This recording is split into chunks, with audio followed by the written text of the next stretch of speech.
उज्जैन चिमनगंज कृषि उपज मंडी में लहसुन, प्याज सहित सोयाबीन की आवक गुरुवार को बम्पर रही। हालांकि आलू की आवक कम है। इसका मुख्य कारण आलू कोल्ड स्टोरेज से आ रहा है। प्याज, लहसुन एवं सोयाबीन की नई फसल आने वाली है। इसी वजह से किसानों ने जो उपज रोक रखी थी, भाव कम होने से डर से वे निकाल रहे हैं। आज के भाव इस प्रकार है। सोयाबीन की आवक 10,000 बोरे की 5200 से 5600 रुपये बिका। गेहूं की आवक 6000 बोरे की 2100 रुपये से लगा के 2550 रुपये बिका। आज उज्जैन मंडी में प्याज की बम्पर आवक रही। 20,000 कट्टे के समथिंग रहे और भाव रहे 12 रुपये तक। मीडियम भाव किस प्रकार से? मीडियम भाव तो 7 रुपये से 10 रुपये तक है और उच्चतम में आज 12 रुपये है। और लहसुन की भी 5,000 कट्टे की आवक रही है। लहसुन मंडी मतलब लहसुन की भाव है जो उच्चतम में है वो 3,032 रुपये है और जो मॉडल भाव है उसका 2,000 से 2,500 रुपये है। और आलू की आवक 500 कट्टे रही है और उसका भाव 17 रुपये है। आलू कोल्ड स्टोर से आता है खाली राशन के लिए, मंडी में बिकने के लिए। बाकी अभी किसानों का माल नहीं आ रहा है। आलू जो कोल्ड स्टोर से ही आते हैं। अभी एकदम आवक एकदम बढ़ गई, उसका क्या कारण है? इसका कारण ये किसानों ने अभी तक रोका रखा 50 और 60 रुपये के चक्कर में। अब भाव नहीं बढ़े और प्याज खराब होने लगा। बारिश आ गई, बारिश भी खत्म होने वाली, तो इस चक्कर में प्याज की बम्पर पैदावार हो रही है, मंडी में बम्पर आवक हो रही है। और लहसुन की भी यही, लहसुन की बम्पर आवक है। लहसुन भी बहुत दिन तक भाव के चक्कर में रोक रखी है उसको, और भाव बढ़े नहीं तब तो बेचना ही है उसको।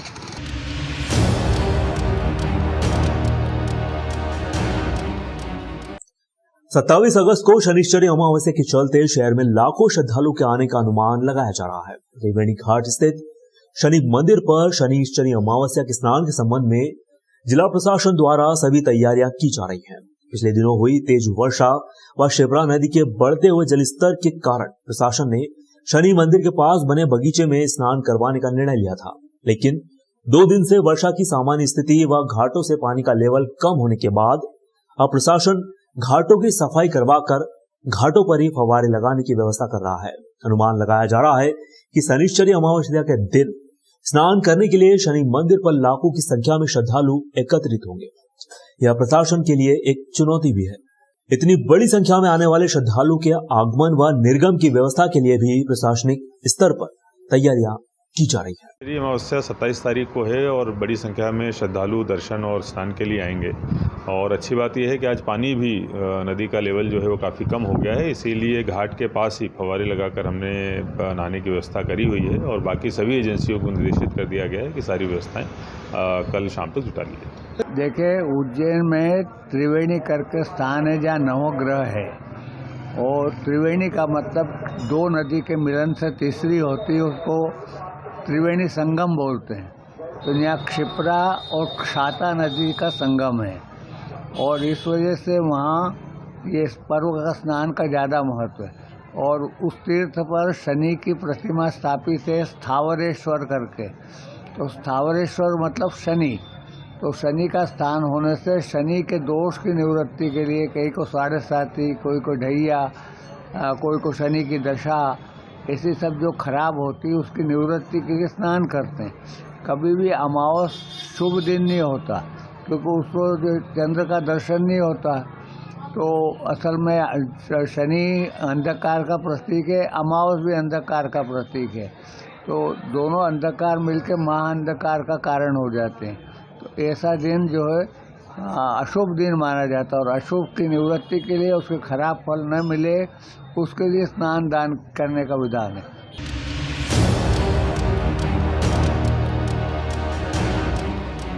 आगामी 31 अगस्त से गणेश चतुर्थी का त्योहार शुरू हो रहा है। इसको लेकर शहरवासियों में काफी उत्साह भी नजर आ रहा है। प्रतिमा बनाने वालों के कारखानों में भी काम तेजी से चल रहा है।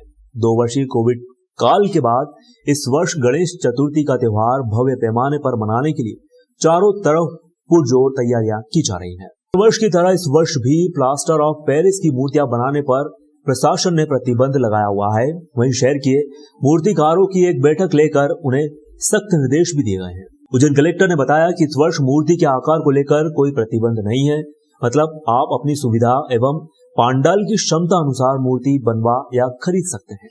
उज्जैन कलेक्टर ने शहर के नागरिकों से अपील की है कि वे मिट्टी से बनी मूर्तियां ही खरीदें। गणेशोत्सव स्टार्ट होने वाला है और हमेशा की तरह इस बार भी जो पीओपी की मूर्तियां हैं वो प्रतिबंधित हैं। हालांकि ये विषय जितना कानून से संबंधित है उससे कहीं ज़्यादा सामाजिक सरोकार और जन जागरूकता से भी संबंधित है। हम सभी को पता है कि पीओपी की मूर्तियों से कितना अधिक नुकसान हमारी वाटर बॉडीज़ और पर्यावरण को होता है। अतः आपके माध्यम से मैं सभी से अपील भी करूंगा कि लगातार हम लोग तो निर्देश जारी करते ही रहे हैं, लेकिन आपके माध्यम से मैं अपील भी जारी करता हूं कि कृपया पीओपी की मूर्तियां ना खरीदें। जो हमारी मिट्टी की बनी हुई मूर्तियां हैं उन्हीं को क्रय करें और उन्हीं को बनाएं, जिससे कि हम लोग जो धर्म के साथ साथ पर्यावरण का भी जो समन्वय है वो स्थापित कर सकें।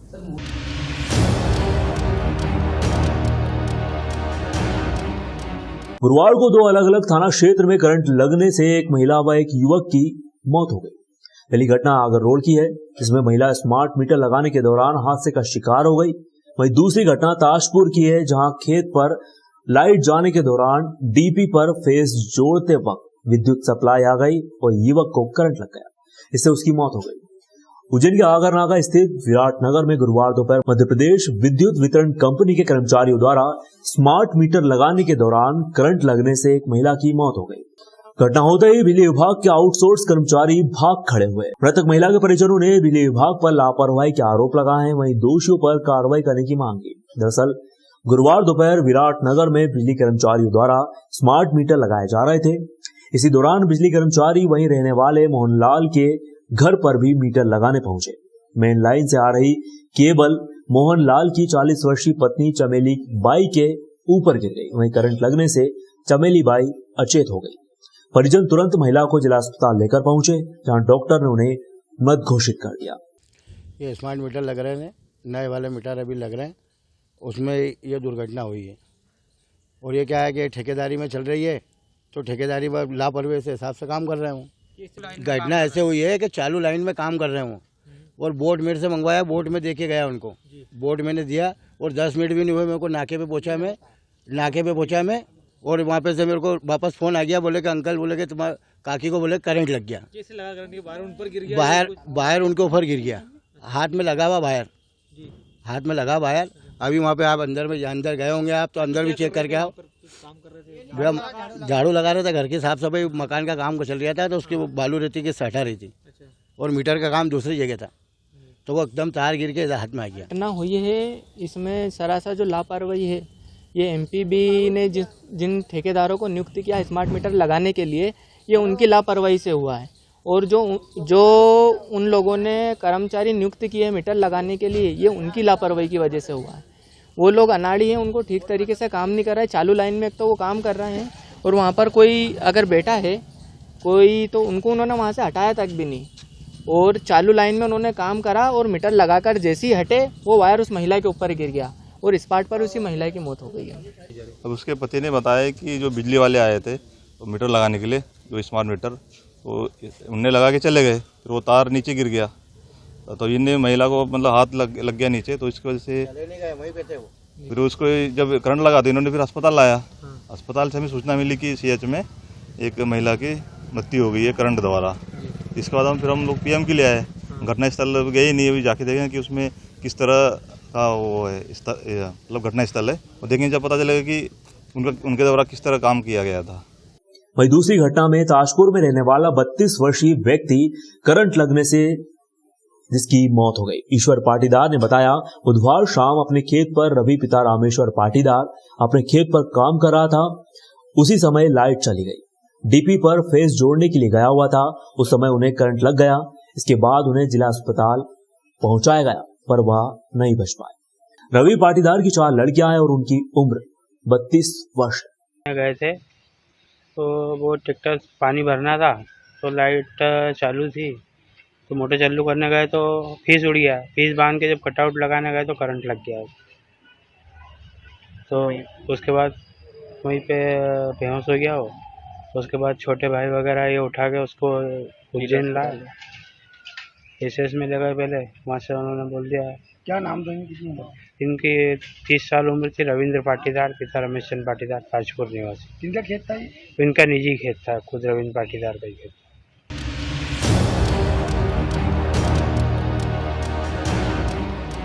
उजरिया उन्हेल नागदा रोड पर हुए भीषण सड़क हादसे में 4 मासूम बच्चों की मौत के बाद सभी जगह लापरवाह ड्राइवर व स्कूल प्रबंधन के खिलाफ लोगों का आक्रोश व्याप्त है। सभी लोग घायल बच्चों के जल्दी स्वस्थ होने की कामना कर रहे हैं। वहीं दुर्घटना में मृत बच्चों की आत्म शांति के लिए उन्हें श्रद्धांजलि भी दी जा रही है। इसी के चलते तेलीवाड़ा चौराहे पर आजाद यादव मित्र मंडली द्वारा आज कैंडल जलाकर मार्च निकाला गया। वहीं श्रद्धांजलि अर्पित की गई, बच्चों को श्रद्धांजलि दी गई। संस्था के अध्यक्ष ने बताया कि बच्चों को भगवान अपने श्री चरणों में जगह दें, ऐसी प्रार्थना की गई है। वहीं जो बच्चे घायल हैं उन्हें जल्दी स्वस्थ करें, ऐसी भगवान से प्रार्थना करते हैं। वहीं लापरवाही पूर्वक स्कूल वाहन चलाने वाले ड्राइवरों से भी संस्था ने अपील की है कि वे सावधानी पूर्वक अपना वाहन चलाएं। गाड़ी में बैठे बच्चों को अपना बच्चा समझकर वाहन चलाएं, जिससे आगे चलकर कोई दुर्घटना ना हो। श्रद्धांजलि के दौरान बड़ी संख्या में समाजजन मौजूद रहे। सभी ने नम आंखों से उन्हें श्रद्धांजलि अर्पित की।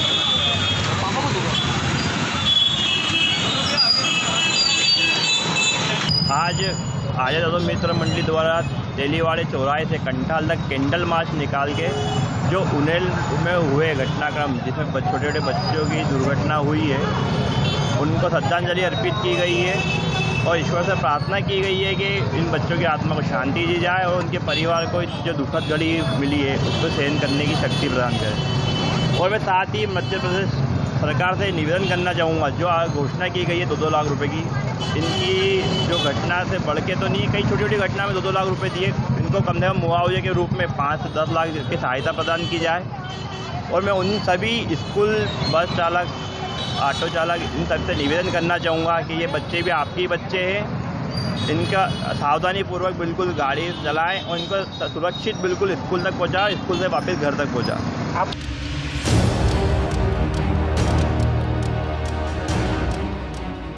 समाज की नब्ज पर हाथ रखने वाला पत्रकार विपरीत परिस्थितियों में भी अपना काम कर्मठता के साथ करता है। वह लोकतंत्र का सजग प्रहरी है, वही कलम का सच्चा सिपाही भी।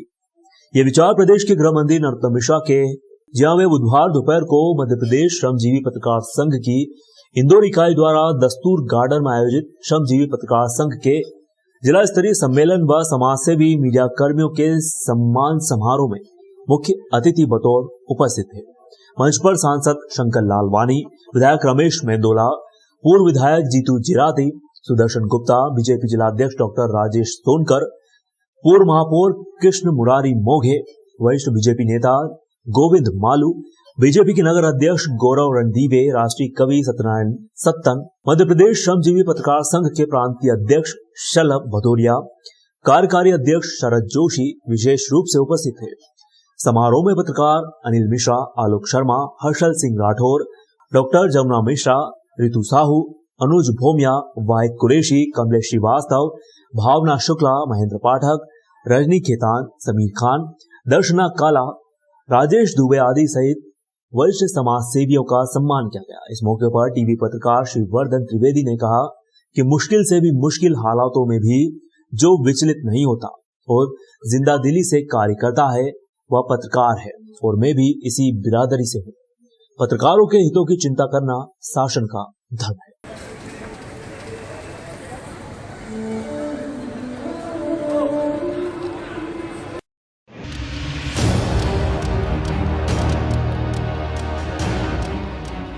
सुसनेर क्षेत्र में लगातार बारिश हो रही है। भारी बारिश से भू जल स्तर में भी सुधार हुआ है। कोरोना काल में बिगड़ी अर्थव्यवस्था को दुरुस्त बनाने के लिए प्रधानमंत्री नरेंद्र मोदी ने आत्मनिर्भर बनने की अपील की थी।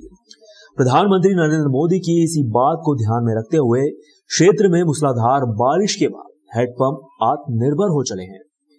नगर के नर्मदिया नाला स्थित शासकीय हैंडपंप के अलावा नगर व आसपास के ग्रामों में बिना हैंडपंप का इस्तेमाल किए ही अनवरत पानी की धार गिर रही है। इसी तरह की स्थिति कुओं की भी है। 1-2 घंटे के लिए नहीं बल्कि लगातार पानी की धार बहते रहने से लोगों में कौतूहल है। वहीं नगरवासियों के लिए यह किसी हैरत से कम नहीं। हैंडपंप से निकलता हुआ पानी गंदा नहीं बल्कि पेयजल की तरह साफ है। जल स्तर बढ़ने से पानी का दबाव जमीन के ऊपर की तरफ उठ रहा है। इसी तरह से हैंडपंप व बोर से पानी स्वतः ही निकलने की घटनाएं भी सामने आ रही हैं। इसी तरह की स्थिति पूर्व में भी कई बार क्षेत्र में बन चुकी है।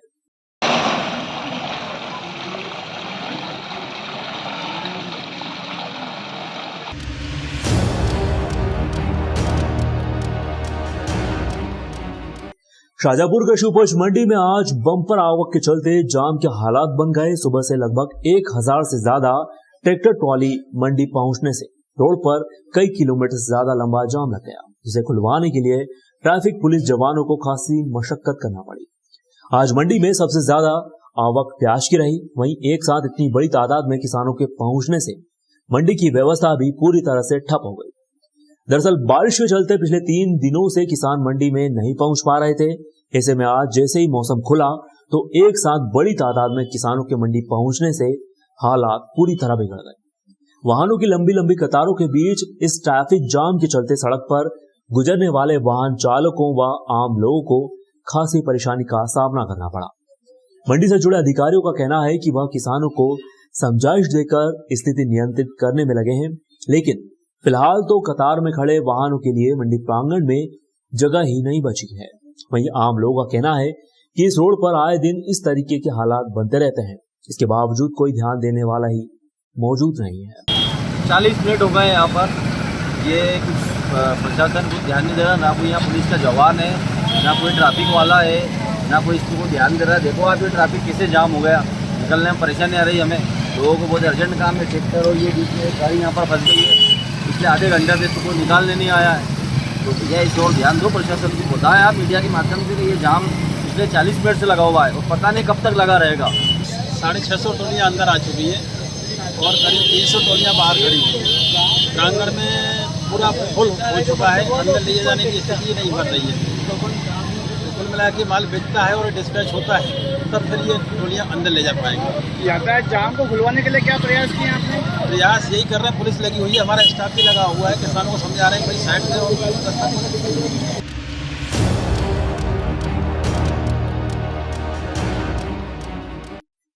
संपूर्ण मध्य प्रदेश में यातायात पुलिस द्वारा सड़क सप्ताह 2022 मनाया जा रहा है। इस कड़ी में पुलिस अधीक्षक बुरहानपुर के निर्देशानुसार नेपानगर पुलिस द्वारा सड़क सुरक्षा सप्ताह 2022 चलाया जा रहा है। यह सड़क सुरक्षा सप्ताह दिनांक 22 अगस्त से 28 अगस्त तक चलाया जा रहा है। इसमें यातायात पुलिस द्वारा आम जनता को यातायात नियमों का पालन करने हेतु जागरूक भी किया जा रहा है। इसमें यातायात के सामान्य नियम से लोगों को अवगत करवाया जा रहा है। इसमें वाहन सदा हेलमेट पहनकर चलाएं, शराब पीकर वाहन कभी ना चलाएं। 18 वर्ष से कम उम्र के व्यक्तियों का वाहन चलाना गैर कानूनी है। वहां अधिक स्पीड में वाहन ना चलाएं। वाहन चलाते समय फोन पर बात ना करें। प्रेशर हॉर्न का उपयोग ना करने जैसे सामान्य यातायात नियमों का पालन करने व उनसे होने वाले नुकसान की भी जानकारी दी गई। नेपानगर थाना प्रभारी राजेंद्र इंगले द्वारा बताया गया कि इस सप्ताह में हर दिन हमारी टीम अलग अलग जगह जाकर व आम जनों को इन नियमों से अवगत करवाएगी। वाहन चलाने से जो है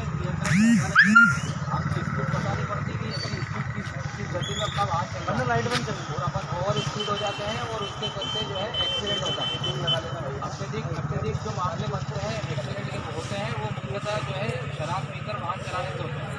ये नियमों के पालन के संबंध में दे रहे हैं आपको पढ़ना, ठीक है? तो घर पे बैठे को बताना, अगर गाड़ी चलाते हैं तो उनको बताना। अनुसार हम लोग भी जो है यातायात सड़क सुरक्षा सप्ताह मना रहे हैं। इसमें यह सप्ताह जो है 22/8/22 से 28/8/22 तक लगातार जारी है और इसमें प्रतिदिन यातायात के नियमों के पालन करने के संबंध में प्रतिदिन अलग अलग प्रकार की जो है क्रियाएं की जा रही है। इसमें लोगों को ओवरलोडिंग से बचने के लिए फ़ोन पर वाहन चलाते समय फ़ोन पर बात नहीं करने के संबंध में या अधिक तेज़ गति से नहीं चलाने के संबंध में और हेलमेट नहीं पहनने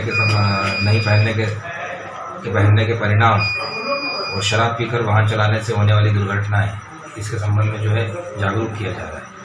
आज इसी कड़ी में हमने जो है ऑटो स्टैंड पर जाकर जिन ऑटो स्टैंड में जो है काली पट्टी ऊपर रहती नहीं है, क्योंकि सामने का जो हेडलाइट है उसका 1/4 भाग जो है काला होना चाहिए, तो उसका पालन कराया है और सभी ऑटो स्टैंड वालों को जागरूक किया।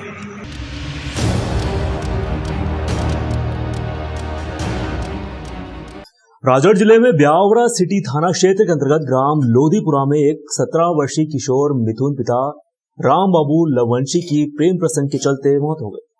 उक्त मामले में किशोर के दादाजी नाथूलाल लवंशी ने बताया कि मिथुन को लड़की ने बिजवान गांव में बर्थडे मनाने के लिए बुलवाया था, जहां गांव के लोगों ने उसके साथ मारपीट की। इसके बाद नजीराबाद पुलिस ने भी मिथुन के साथ मारपीट की। मारपीट के बाद किशोर की तबीयत बिगड़ गई। इसके बाद ब्यावरा के निजी अस्पताल में उसे भर्ती कराया गया, जहां से उसे रेफर कर दिया गया, मगर रास्ते में ही उसकी मौत हो गई। पुलिस उक्त मामले में जांच कर रही है। बुला के क्यों? लड़की ने बुलाया उसको।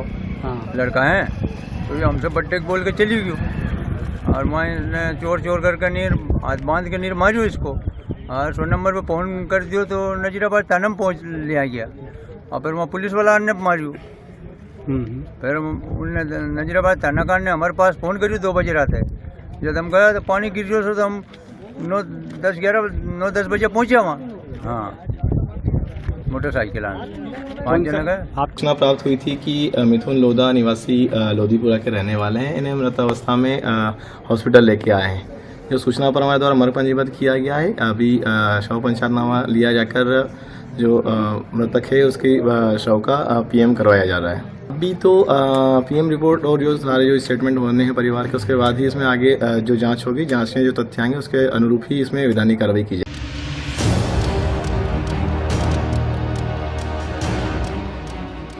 राजौर जिले के नरसिंहगढ़ में अवैध शराब कारोबारियों व उनके अवैध ठिकानों पर जिला प्रशासन एवं पुलिस विभाग द्वारा ग्राम छोटा बेरसिया कंजरडेरा में बड़ी कार्रवाई को अंजाम दिया गया। इसके तहत अवैध शराब माफियों के विरुद्ध कार्रवाई की गई।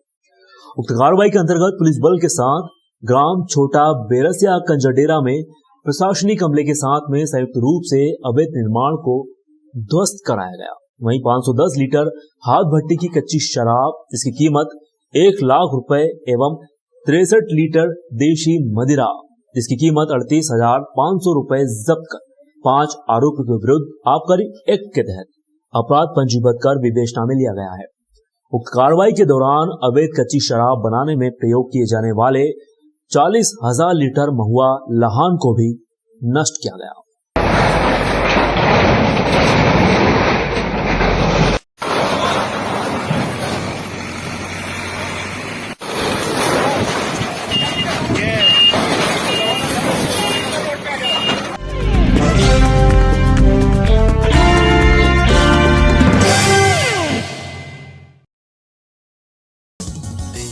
देश गांव शहर सब पे नजर, सबकी खबर, नया रूप है नए है रंग, सबको समेटे अपने संग।